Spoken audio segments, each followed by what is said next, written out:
I'm a freedom and Canada-loving student, born and raised in this beautiful city. Some of you may have seen my recent protest involving the mask mandates at my school, so I'm here to tell you a little story and a little bit about myself and what I stand for.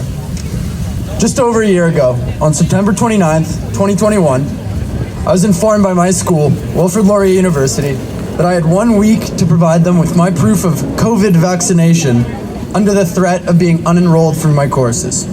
Unfortunately, as a matter of principle, I wasn't willing to disclose this personal information, so I was kicked out of school.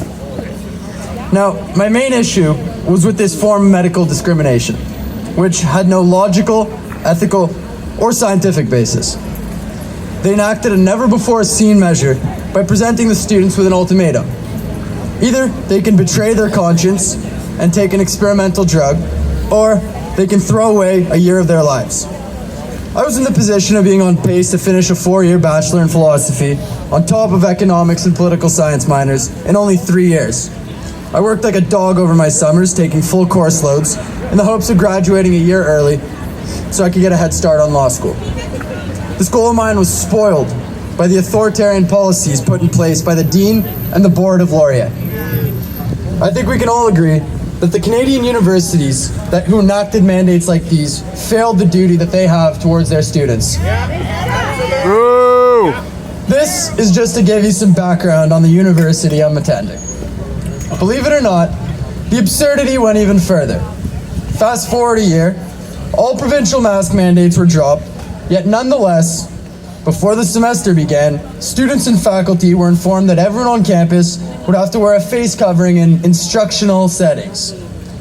I couldn't believe that they were going to continue enforcing these mandates on those who were incentivized to conform and obey. Faculty that needed to put food on their dinner tables, and students who need to graduate. If you ask me, the provincial and federal governments played their hand perfectly.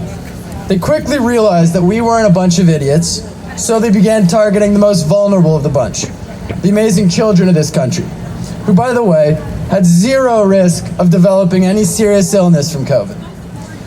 They're destroying the Canadian family as we know it. They're normalizing a society where children speak to their schools instead of their parents. One that doesn't value what you can learn at home from those who love you. A robbery of our culture. A society that places an incentive on being a victim rather than a victor. They want Canadian children, the future of this country, to embrace authority instead of questioning it and holding it accountable. The goal being a society that abides by the law even when it's unethical. Obeying without questioning and rewarding those who follow blindly with privileges that the rest of us cannot receive. Now, this might sound unrealistic, but try to picture a world where you need a passport to go to the restaurant or to go to the funeral of a loved one.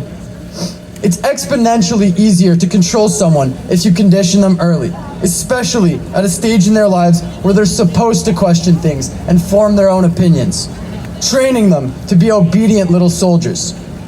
An obsession with a sense of control or a desire for power is human nature. It's nothing new. This can be found within us and is externalized everywhere.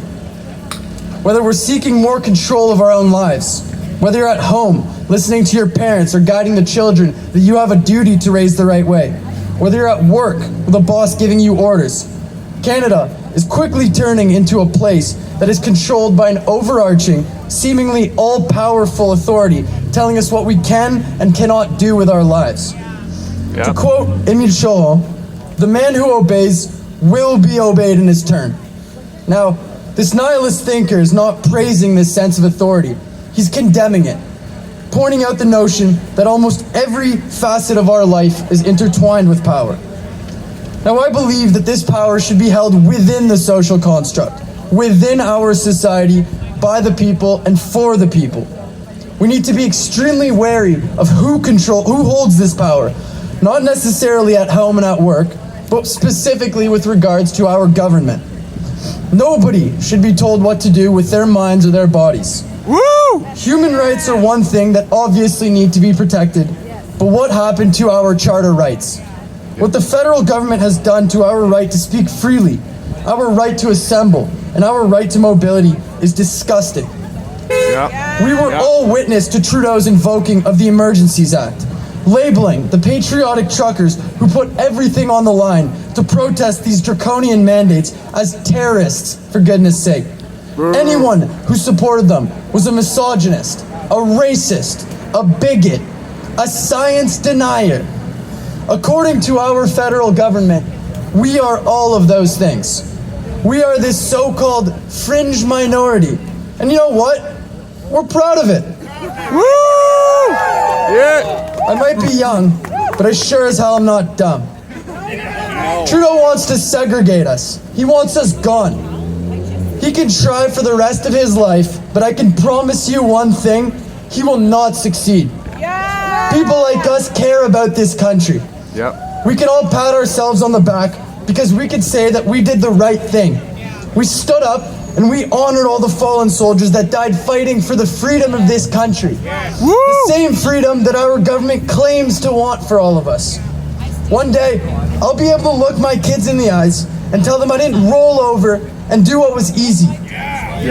We'll all be able to say that we fought for this country and the future of it. The path that we're headed down scares me, and frankly should scare anyone who values their fundamental rights and freedoms. And no, that doesn't mean you're right to be respected or you're right not to have your feelings hurt. We deserve better. I intend to stand up not only for my future, but for the future of this country, and I know all of you will do the same. Yeah! Thank you, and God keep our land. Yo! Woo! Thank you.